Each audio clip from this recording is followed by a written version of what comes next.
బంగారం తాకట్టు పెట్టి రుణం పొందడం ఇకపై అంత సులభం కాకపోవచ్చు. ఎందుకంటారా? గోల్డ్ లోన్ నిబంధనలను భారతీయ రిజర్వ్ బ్యాంక్ ఆర్బీఐ మరింత కఠినతరం చేసే ఆలోచనలో ఉన్నట్టుగా తెలుస్తోంది. ఈ రుణాల మంజూరు ప్రక్రియలో నిబంధనలని తూచా తప్పకుండా పాటించాలని, రుణగ్రహీత నిధుల్ని ఎందుకోసం ఖర్చు పెడుతున్నారు అనే విషయంపైన కన్నేసి ఉంచాలని బ్యాంకులు, ఎన్బీఎఫ్సీలకు ఆర్బీఐ ఆదేశించినట్టుగా తెలుస్తోంది.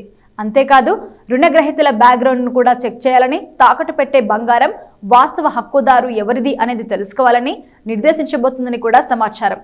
పసిడి రుణాల వ్యాపారంలో అనైతిక వ్యవహారాలకి చెక్ పెట్టడంతో పాటు ఆర్థిక వ్యవస్థ స్థిరత్వానికి భంగం కలగకుండా చూడడమే ఆర్బీఐ ఉద్దేశంగా ఉన్నట్టుగా తెలుస్తోంది. అయితే ఈ మధ్య కాలంలో బంగారం తాకట్టు రుణాలకి డిమాండ్ అనూహ్యంగా పెరిగింది. 2024 సెప్టెంబర్ నుంచి బ్యాంకుల గోల్డ్ లోన్ వ్యాపారం 50% మేర పెరుగుతూ వస్తుంది. అయితే మొత్తం రుణాల వృద్ధి కంటే చాలా అధికం ఇది. గత ఏడాది ఆర్బీఐ తనఖారహిత వ్యక్తిగత రుణాల నిబంధనల్ని కఠినతరం చేయడంతో పాటు పసిడి ధరలు వేగంగా పెరుగుతూ రావడం ఇందుకు కారణమని ఇండస్ట్రీ వర్గాలు పేర్కొన్నాయి. అయితే ప్రస్తుతం 10 గ్రాముల మేల్మి బంగారం 89,000 రూపాయల స్థాయికి చేరుకుంది.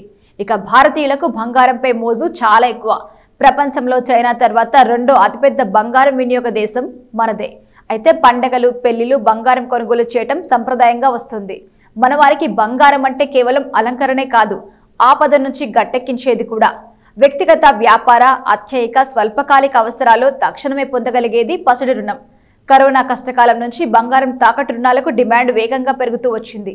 అయితే తనఖారహిత రుణాల మంజూరు కఠినతరం కావడంతో రుణగ్రహీతలు కూడా పసిడి రుణాలపై ఎక్కువగా ఆధారపడుతున్నారు. అయితే పసిడి రుణాల మంజూరులో బ్యాంకులు, ఎన్బీఎఫ్సీలు అనుసరిస్తున్న అనుచిత విధానాలపై 2024 సెప్టెంబర్ 30న ఆర్బీఐ ఆందోళన వ్యక్తం చేసింది.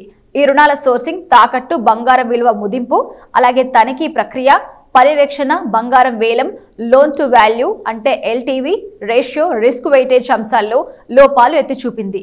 అంతేకాదు, రుణగ్రహీతలు తాకట్టు పెట్టే బంగారం పైన ఆధారపడకుండా వారి తిరిగి చెల్లింపు సామర్థ్యాన్ని పరిశీలించాలని కూడా రుణదాతల్ని ఆర్బీఐ ఆదేశించింది. పాక్షిక చెల్లింపులపై రుణకాల పరిమితి రెన్యువల్ ను ఆర్బీఐ తప్పుపట్టింది.